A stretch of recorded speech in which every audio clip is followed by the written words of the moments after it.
সূরা আনামের 120 নম্বর আয়াতে আল্লাহ তাআলা হুকুম করেন, ওয়াযারু যাহিরাল ইসমি ওয়া বাতিনাহ, তোমরা প্রকাশ্য পাপ গোপন পাপ ছেড়ে দাও। এটা হলো হুকুম, আদেশ। সূরা আনামের 151 নম্বর আয়াতে আল্লাহ বলেন, ওয়ালা তাকরাবুল ফাওয়াহিশা মা যাহারা মিনহা ওয়া মা বাতন, প্রকাশ্য অশ্লীলতা গোপন অশ্লীলতার কাছেও যেও না। দুই আয়াত থেকে কি শিখলাম?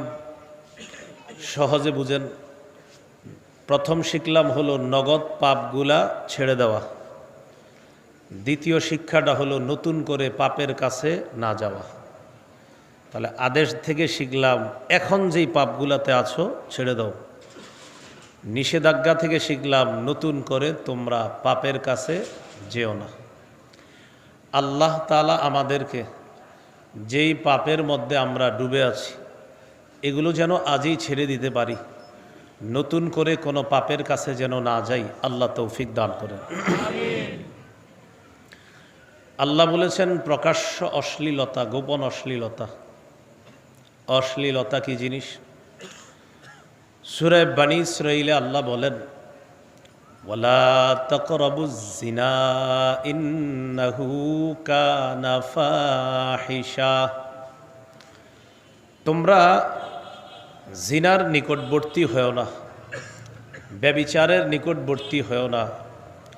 নিঃসন্দেহে ব্যভিচার এটা একটা অশ্লীল কাজ। এখন এই ব্যভিচারের কাছে যাইতে আল্লাহ নিষেধ করেছেন। ব্যভিচারের উপকরণ আমাদের পকেটে পকেটে আছে।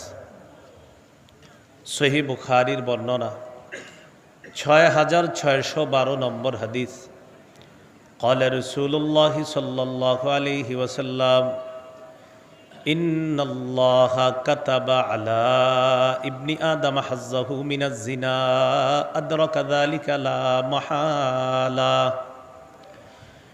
রাসূলুল্লাহ সাল্লাল্লাহু আলাইহি ওয়াসাল্লাম বলেন, নিশ্চয়ই আল্লাহ তাআলা আদম সন্তানকে জিনার পরীক্ষা দিয়ে পরীক্ষা করেন।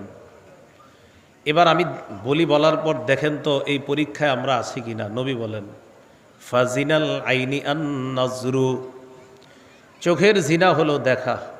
বলেন এই পরীক্ষায় কয়জন বাঁচতে পারে? হ্যাঁ, চোখের জিনা দেখা। যাকে সরাসরি দেখলে চোখের জিনা হয় তাকে মোবাইলে দেখলেও চোখের জিনা, তাকে নাটকে দেখলেও চোখের জিনা, সিনেমায় দেখলেও চোখের জিনা, তাকে ভিডিও কলে দেখলেও চোখের জিনা। এবার আমাকে বলা প্রয়োজন নাই, আপনি নিজেকেই বলেন, আর আল্লাহ আপনার ব্যাপারটা জানে। কয়জন এই গুনাহটা থেকে বাঁচতেছি আমরা? রাসূলুল্লাহ সাল্লাল্লাহু আলাইহি সাল্লাম বললেন, ফাজিনাল আইনি আন নাজরু, চোখের জিনা হলো দেখা। ওয়াজিনাল লিসানাল মানতিক, মুখের জিনা হলো কথা বলা। ওয়ান নাফসু তামান্না ওয়া তাশতাহি, অন্তরের জিনা হলো কল্পনা করা। আল্লাহ আমাদের সকলকে এই জাতীয় জিনার যে উপকরণ আছে এগুলা থেকে আল্লাহ আমাদেরকে বাঁচার তৌফিক দান করেন।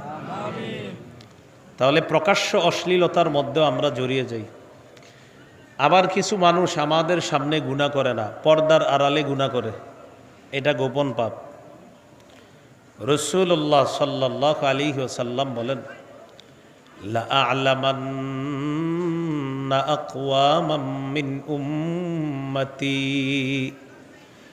ইয়াতুনা ইয়াওমাল কিয়ামাতি বিহাসানাতিন আমসালি জিবালি তিহামাতা বাইদা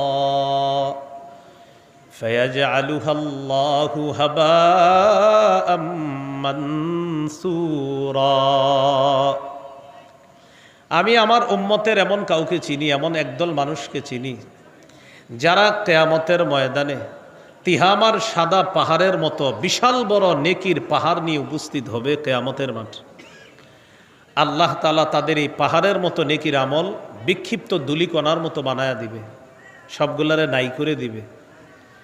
সাহাবায়ে কেরাম জিজ্ঞাসা করলেন, সিফহুম লানা ইয়া রাসূলুল্লাহ, হুজুর তারা কারা যাদের আমলকে আল্লাহ বিক্ষিপ্ত ধূলিকণার মতো বানিয়ে দিবেন?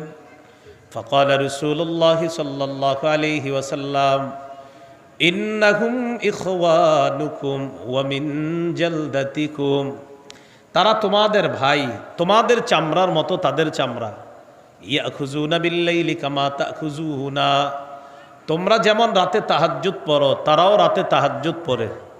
তবে হাত্তা ইদা খালাউ বিমাহারিমিল্লাহ ইনতাহাকুহা, যখন তারা নির্জনে যায় তখন তারা হারামের মধ্যে লিপ্ত হয়ে যায়। মানুষ মনে করে এই লোকটা অনেক ভালো, মানুষের সামনে সে কোনো ধরনের প্রকাশ্য গুনাহ করে না, কিন্তু পর্দার আড়ালে সে প্রতিনিয়ত এত বড় বড় গুনাহ করে। নবী বলেন এই মানুষগুলা পাহাড়ের মতো নেকি নিয়ে যাবে, আল্লাহ বিক্ষিপ্ত ধূলিকণার মতো বানায় দেবে। এবার নিজে নিজেরে প্রশ্ন করেন, আমাদের সামনে আপনি গুনাহ করেন না, কিন্তু আপনি রাতে পর্দার আড়াল যখন হন, দরজাটা যখন বন্ধ করেন, যেখানে আপনার মা নাই, বাবা নাই, কেউ নাই, তখন আপনি দরজার আড়ালে যে গুনাহগুলা করছেন সেখানে আপনি ভাবছেন আপনাকে কেউ দেখছে না, তো আল্লাহ দেখতেছে। আল্লাহ আমাদেরকে হেফাজত করেন। এগুলো আজকের দুইটা আলোচনা আপনাদের সামনে করলাম। 1 নাম্বার নগদ গুনাহ ছেড়ে দাও, 2 নাম্বার নতুন করে গুনাহের কাছে যাব না। 3 নাম্বার কবিরা গুনার মধ্যে যারা আমরা আছি, যদি আমরা কবিরা গুনাহগুলা এই নিয়তে ছেড়ে দেই যে ভবিষ্যতে আমি আর কবিরা গুনাহ করব না, আল্লাহ খুশি হয়ে আমাদের সগীরা গুনাহগুলা মাফ করে দিবে। আল্লাহ তাআলা বলেন ইন তাজতানিবু কাবাইরা মা তুনহাউনা আন নুকাফির আনকুম সাইয়্যাতিকুম ওয়া নুদখিলকুম মুদখালান কারীমা, যদি তোমরা কবিরা গুনাহ ছেড়ে দাও আমি আল্লাহ মায়া করে তোমাদের সগীরা গুনাহগুলা মাফ করে দিব, মৃত্যুর পর তোমাদেরকে সম্মানের জায়গা জান্নাতে প্রবেশ করাবো। আজকের 3 নাম্বার শিক্ষা, আজকেই কবিরা গুনাহগুলা ছেড়ে দেওয়ার নিয়ত করেন, আজকে নিয়ত করেন। আমাকে বলা দরকার নাই, আপনি নিজে জানেন কবিরা গুনাহ করেন কিনা, রবকে শুধু এই মুহূর্তে বলে ফেলেন, রব আমি ছেড়ে দিলাম, বাস। এ হলো 3 নাম্বার কথা। আজকের 4 নাম্বার আলোচনা,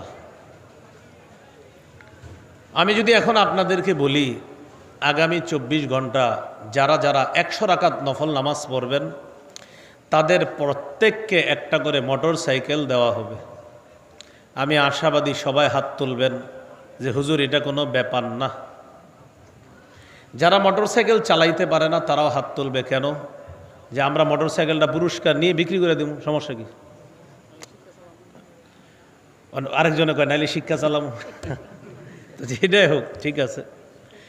তো আমি বুঝাইতে চাইলাম এই কথা বললে সবাই হাত তুলবে, এটা কোনো ব্যাপার না। 24 ঘন্টায় 100 রাকাত নফল নামাজ, একটা মোটর সাইকেল, এটা ইনশাল্লাহ আমরা পারবো। সাথে সাথে যদি বলি আগামী 24 ঘন্টায় একটা গুনাহও কেউ করতে পারবেন না, তখন অনেকগুলা হাত উঠতে গিয়ে উঠবে না। কেন উঠবে না? হাতগুলা ওঠার সময় মনে পড়বে আমি না সুদ খাই, হাত উঠার সময় মনে পড়বে আমি না ঘুষের কারবারে জড়িয়ে আছি, হাত উঠানোর সময় মনে পড়বে আগামীকালই তো একজনের জমি বিক্রি টিক্রি কইরা দিয়া কিছু টাকা মারার নিয়ত আছে। হাত উঠানোর সময় আপনার হাজারো অপরাধের কথা মাথায় এসে পড়ছে, তখন আপনি টেনশনে পড়ে গেছেন। না, 24 ঘন্টা গুনাহমুক্ত থাকার নিয়ত করা যাবে না। কি শিখলাম? মানুষ নফল ইবাদত করতে চ্যালেঞ্জ গ্রহণ করে, কিন্তু গুনাহ ছাড়ার জন্য চ্যালেঞ্জ গ্রহণ করতে এতটা সহজ না। আমাদের দুইজনের দিকে তাকান, এই মানুষটা নফল ইবাদত কম করে কিন্তু গুনাহ করে না, এই মানুষটা নফল ইবাদত কম করে কিন্তু গুনাহ করে না। আমি প্রচুর নফল ইবাদত করি কিন্তু গুনাহও করি। আল্লাহ রসুল বলেন এই ব্যক্তি আল্লাহর কাছে শ্রেষ্ঠ আবেদ হিসাবে গণ্য হয়ে যাচ্ছে। একজনে নফল ইবাদত কম করে কিন্তু গুনাহ করে না, নাফরমানি করে না, নবী বলেন সে আল্লাহর কাছে শ্রেষ্ঠ আবেদ। কেন? কারণ সে নাফরমানি করে না। কারণ নফল ইবাদত করা যতটা সহজ তার চেয়ে বেশি কঠিন গুনাহ ছাড়া। তাহলে আজকের 4 নাম্বার আলোচনা সেটা কি বলেন আমার সাথে? গুনাহ ছেড়ে দিয়ে, হারাম থেকে বেঁচে আল্লাহর শ্রেষ্ঠ আবেদ হওয়া যায়। আমরা হারাম থেকে বেঁচে শ্রেষ্ঠ আবেদ হওয়ার চেষ্টা করব ইনশাআল্লাহ। আল্লাহ তৌফিক দান করেন।